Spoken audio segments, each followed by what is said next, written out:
গ্রামের লোকজন আগে নিছে, এখন এই যে আহে ঘুরতে আয়া দেখে অনেক সুন্দর, মনে করেন হ্যাঁ কিনে মাওয়া ঘাট যে পদ্মা সেতুটা দিছে এটাই তো 15 বছরের কাছে। এই আমি মিস্ত্রি কাজের ফাঁকে ফাঁকে আমি এই মোড়া বেশ কাজ করছিল আপনার ম্যাক্সিমাম 20-30 বছর। এখানে আমার বানানো আছে, ল্যাম্পশিট বানাই, তারপরে শের আছে, মোড়া আছে। মোড়াটাই আমার বেশি প্রিয়, মোড়াটাই আমি বেশি বানাই। এরপরে চেয়ার আছে, যে ছোটো ছোটো চেয়ার। এবারে শের আছে, শেরও আছে 3-4 পদের শের আছে আমার এখানে, যেমন 1 কেজি, আধা কেজি, আধবারও কম আছে, ছোটো আছে, বুঝছেন।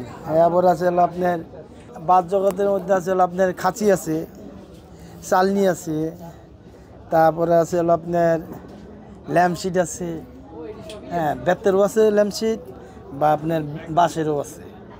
এরপরে আছে হলো আপনার এই বেতের মধ্যে আছে হলো ফলের ঝুড়ি আছে, মনে করেন ওই যে দেখেন ওই যে সিরিয়ালে অনেক আছে। তারপরে গ্লাস আছে, হ্যাঁ ধরেন গ্লাসও আছে আপনার 4-5 পদের, দাম 1200 আছে, কোনোটা আছে 1000, কোনোটা 850 আছে, হ্যাঁ কোনোটা আপনার আছে হলো 1600 টাকা দাম। এটি হলো খালি গ্লাস বেতের ফেরি, হ্যাঁ। তারপরে ল্যাম্পশিট আছে বেতের, যেগুলাই কোনোটা আছে 2000, কোনোটা আছে 1500, কোনোটা আছে 1800, কোনোটা আছে নর্মাল যেটি একবারে বাঁশের, এটা আছে হলো আপনার 600 টাকা।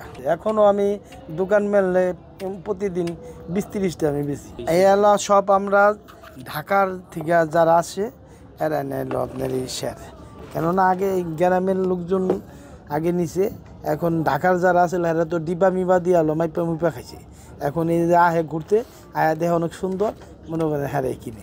এই ব্যবসাটা হলো ঘাটে মনে করেন এই 2 বছর তো আমাকে দোকান দিছি। আর হেয়ার আগে আসলাম আমি খোলা, মানে খোলা আকাশের নিচে আসছিলাম, ওই সময় আর দোকান পাটা ছিল না, ঘুরে ঘুরে বেচতাম। এটা আমার মাথার, এটা আমার বহুত দিনের মানে সাধন। এটা প্রায় এই ঘাটটাই তো মাওয়া ঘাট যে পদ্মা সেতুটা দিছে এটাই তো 15 বছরের কাছে গেছে। এই আমি মিস্ত্রি কাজের ফাঁকে ফাঁকে আমি এই মোড়া বেচতাম। এই রাত্রি নাইটের গাড়ি আছে খুলনা, মোলনা, বরিশাল, বরগুনা, হ্যাঁ তারপর পাথরঘাটা, হ্যাঁ বিভিন্ন এইসব জায়গার। আমার দক্ষিণবঙ্গে অনেক লোকই আমার ট্রাকের ড্রাইভার পর্যন্তই আমার চিনি, কেননা আমি যেসব মোড়া বেচছি হারা আমার 2 নম্বর পল্টনের মধ্যে এই ট্রাক ড্রাইভাররা থাকতো, 2 দিন 4 দিন করে উপরে থাকতো সিরিয়ালে, কেন ফেরিতে পার হইতে হতো না। তারও আমার মোড়া কিনছে। অন্যর কামের থেকে নিজের কামে শান্তি আছে, কত সত্য কথা শোনা যায় না, তবে অন্যের কামটাই ভালো আসলো, প্রাসানিটা কম আসলো। এখন নিজের কামে হলো প্রাসানি বেশি, হ্যাঁ।